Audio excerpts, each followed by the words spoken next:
माहित असलो आणि हे जर तुम्हाला पोषण ट्रॅकर ऍप वर कळालं, आता कळतंय का तुम्ही किती काम केलं, कोणत्या निकषाचं काम केलं हे तुम्हाला पोषण ट्रॅकर ऍप वर कळतंय का? सध्या कळत नाही. म्हणून त्याच्यामध्ये सुद्धा तरतूद केली पाहिजे की अमुक अमुक कार्यकर्त्यानं जयश्रीताई येरोळे यांनी मागच्या आता नोव्हेंबर महिना चालू आहे, ऑक्टोबर महिन्यामध्ये आता मी काही 10 निकष सांगणार आहेत. त्या 10 निकषाचं एवढ्या टक्के काम केलेलं आहे. ह्या निकषाचं काम झालं नाही.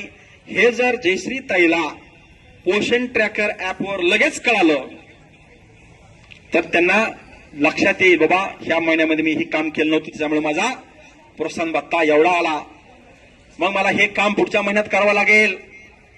मग त्या काम करतील आणि 100% प्रोत्साहन भत्ता त्यांना मिळेल. आणि म्हणून हे सुद्धा तरतूद तुमच्या पोषण ट्रॅकर ऍप मध्ये झाली पाहिजे. कार्यकर्तीनं काय काम केलं हे तिला पोषण ट्रॅकर ऍप उघडल्या कळायला पाहिजे. याची सुद्धा तरतूद त्या ऍप मध्ये करा म्हणून मागच्या बैठकीमध्ये आम्ही आयुक्त महोदयांना सांगितलेलं आहे. लवकरच त्याच्यामध्ये सुधारणा होईल आणि मग तुम्हाला तुमच्या मोबाईलवर पोषण ट्रॅकर ऍप मध्ये सगळीच माहिती मिळून जाईल. परंतु अगोदर आपण समजून घेतलं पाहिजे ते 10 निकष कोणते आहेत, 10 निकष कोणते आहेत हे तुम्ही सगळ्यांनी समजून घेतलं पाहिजे. आणि म्हणून ते 10 निकष मी आपल्याला या ठिकाणी सांगत आहे, ते आपण सगळ्यांनी समजून घ्या, जेणेकरून प्रत्येक निकषाला 200 रुपये कार्यकर्त्याला आणि मदतनीसांना 100 रुपये सरकारनं ठरवून दिलेले आहेत. 10 निकषाचे 2000 रुपये कार्यकर्त्याला, 10 निकषाचे 1000 रुपये मदतनीसांना. आता मला मदतनीस भगिनींना एक सल्ला द्यायचा, आतापर्यंत झालं गेलं विसरून जा. कार्यकर्त्याला तुम्ही आतापर्यंत भांडला असाल, काही बोलला असाल, तिचं काम ऐकलं नसेल, आतापर्यंत झालं गेलं मग आपण इथून पुढं कार्यकर्त्याला लागून राहा, कार्यकर्त्याला भांडू नका, तिचं डोकं शांत ठेवा. कारण एकमेका सहाय्य करू अवघे धरू सुपंत, तिनं जर पोषण ट्रॅकरवर चांगलं काम केलं तरच तुम्हाला भत्ता मिळणार आहे. तुम्ही जर तिचं डोकं बिघडवलं तर तिचं डोकं दुसरीकडे जाईल, बिचारा तिचं बी नुकसान होईल आणि तुम्ही तुमच्या पायावर दोंडा मारून घेता. बघा आता सरकारनं कशी खेळी केली. म्हणून कार्यकर्तीनं पोषण ट्रॅकर ऍपवर काम केलं की मदतनीसांचा ऑटोमॅटिक फायदा आहे, हे लक्षात ठेवा. राग कार्यकर्तीचा मदतनीसाला आला, हाताला धरा, अंगणवाडी केंद्रात न्या, बाहेरून कडी लावा. हे 10 निकष कोणते आहेत जे आपल्याला दररोज त्याच्यावर काम करायचं आहे. आणि मी तर म्हणतो 10 पैकी 7 निकष आपण काम केलं की 1400 रुपये कार्यकर्त्याला मिळणार आहे. मदतनीसाला त्याच्या निम्म 700 रुपये मिळणार आहेत.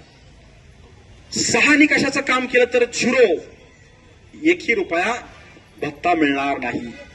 कमीत कमी 10 पैकी 7 निकषांचं आपण त्या ठिकाणी काम करायचं आहे.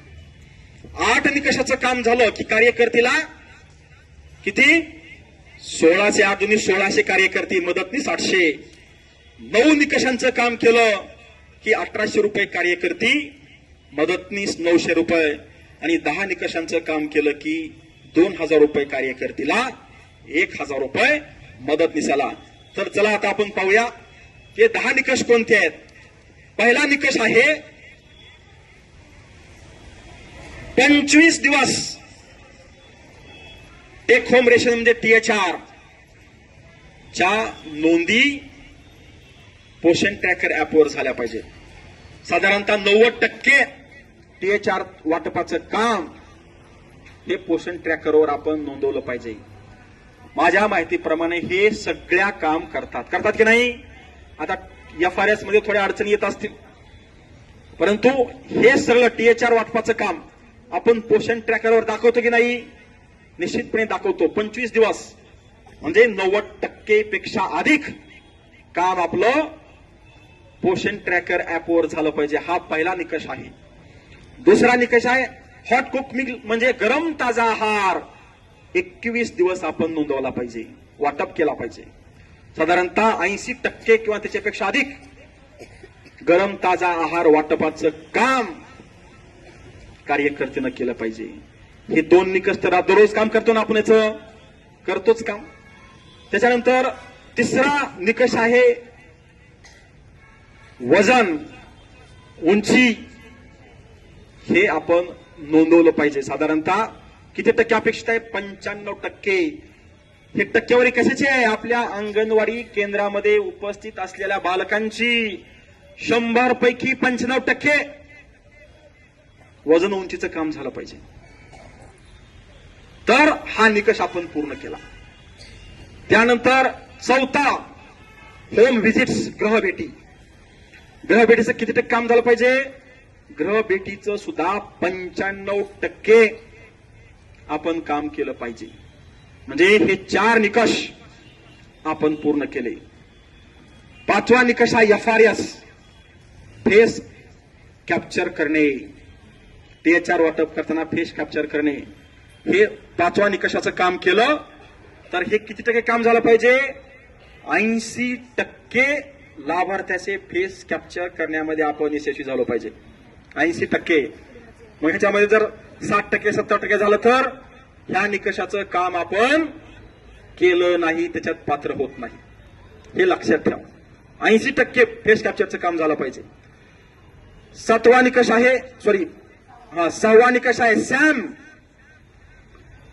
राज्यानं निर्देश दिलेले आहेत, राज्य सरकारनं त्याच्या निर्देशांकांच्या पेक्षा कमी सॅम बालक आपल्या अंगणवाडी केंद्रामध्ये असले पाहिजे.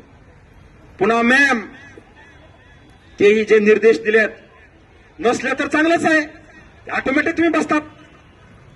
सॅम, मॅम, सौ, मऊ हे जर तुमच्याकडे नसतील तर हे 4 निकष तुम्ही सहज ऑटोमॅटिक काम न करता पूर्ण झाले. पण असतील तर ते राज्य सरकारनं जे निर्देश ठरवून दिलेले आहेत, निर्देशांक ठरवून दिलेले आहेत, त्या निर्देशांकापेक्षा कमी लाभार्थी संख्या सॅम, मॅम, सौ, मऊची आपल्या अंगणवाडी केंद्रामध्ये असली पाहिजे. आणि 9वा निकष आहे, त्याच्यामध्ये 6वा निकष सॅम आहे, 7वा निकष मॅम आहे, 8वा निकष सौ आहे आणि 9वा निकष आहे खुजे बालक. खुजे बालक बहुतेक आपल्या अंगणवाडी केंद्रामध्ये कुठं तरी एखादं दुसरं असेल आहे ना.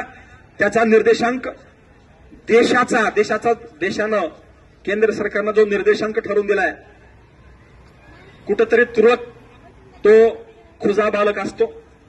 त्याच्यामुळे सगळेच काय अंगणवाडी केंद्रामध्ये खुजे बालक आहेत असं होत नाही. बाकीचे ऑटोमॅटिक ह्या कामामध्ये येतात, ह्या निकषामध्ये बसतात. आणि 10वा निकष लठ्ठ बालक. लठ्ठ बालक ते काय सगळ्यांच्याच अंगणवाडी केंद्रामध्ये असतात असंही होत नाही, कुठेतरी एखादा दुसरा असू शकते.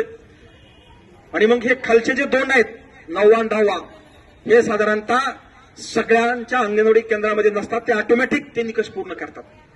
आणि म्हणून या 10 निकषापैकी 7 निकष 100